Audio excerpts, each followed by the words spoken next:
it's Joyce from Tax Duckers. This video is about whether or not you should use the shortcut method to claim your working from home deductions. Or should you be using other methods which may give you a higher tax deduction? I will share with you how I work this out based on my personal circumstances. Due to COVID, many of us are working from home, and so the ATO has introduced an easy way to claim working from home tax deductions. They've introduced the shortcut method, which basically allows you to claim 80 cents for every hour you have worked. This only starts from 1 March 2020, and so even if you worked from home full time, you can only claim about $500 as a tax deduction in your 30 June 2020 tax return. There are other methods called the fixed rate method and the actual cost method. The fixed rate method allows you to claim 52 cents for every hour worked in relation to depreciation of home office furniture, electricity and gas, and repairs of your home office equipment and furniture. The actual cost method, as its name suggests, means you have to calculate everything manually and there are no shortcuts. My situation. I started working from home from 3rd of April 2020 on a full-time basis, meaning 7 hours a day, 5 days a week. Because there were many public holidays around that time, I got a bit lazy trying to work out how many working days there were, and I just jumped onto workingdays.com.au and looked up Victoria, entered in the date range, and it worked out the exact number of working days for me. It automatically excluded all public holidays and weekends. Turns out there were 60 working days, so 60 times 7.5 hours gave me 450 hours worked. The shortcut method. Under this method, I took the total hours worked of 450 times 80 cents per hour to arrive at a grand total deduction of only $360. Other methods. Under the fixed rate method, I calculated 52 cents times 450 hours, which equals to $234. The fixed rate method includes depreciation of home office furniture and electricity and gas, meaning that I would need to use the actual method to work out my deduction for other stuff such as depreciation of electronic devices, phone and internet bills. The actual cost method. Depreciation of electronic devices. I bought a $1,700 laptop around a year ago. I mostly use this laptop for work and very little for personal use because I usually use my mobile or iPad.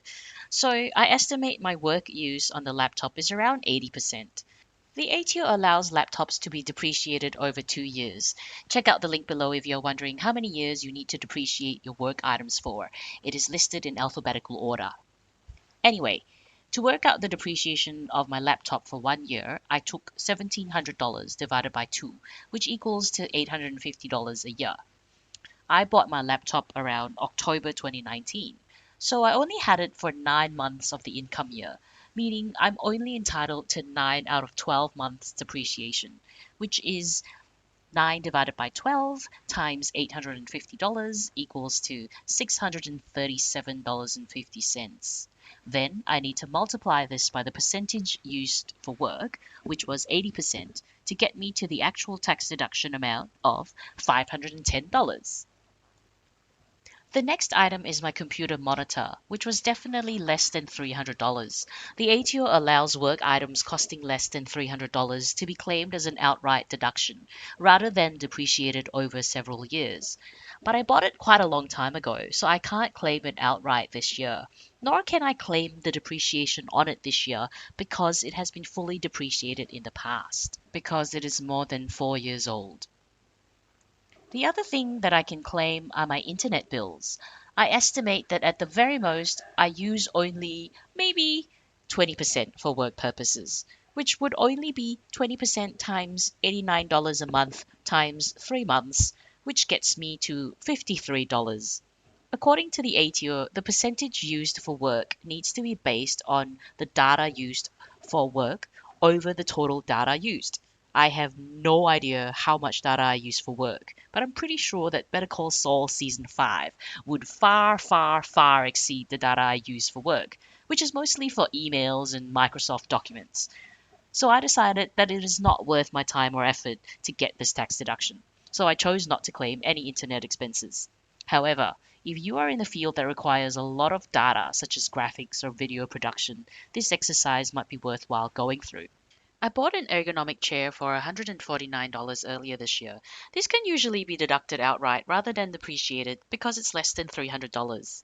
But I decided to use the fixed rate method to work out depreciation of home office furniture. So that means I can't claim any more deductions in relation to office furniture. If, however, the chair that I bought was, say, $299, I can choose to claim it outright under the actual method instead of using the fixed rate method because this gives me a higher tax deduction.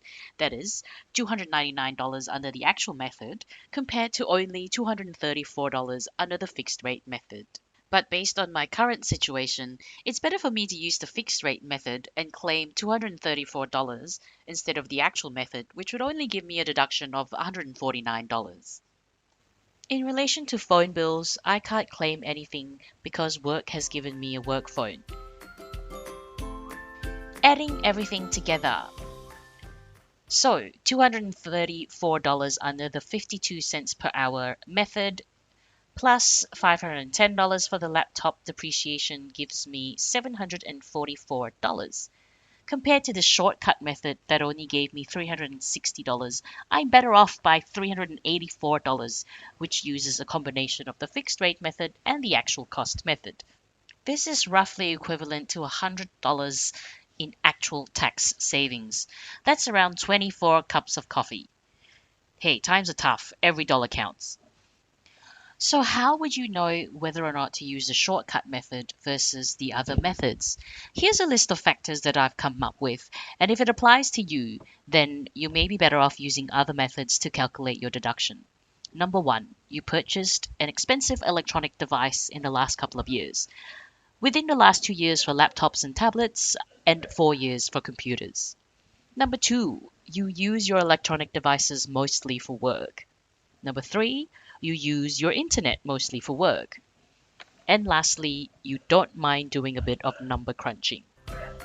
That's all in this video. Check out my next video on more tips on using the actual cost method. Thanks for watching.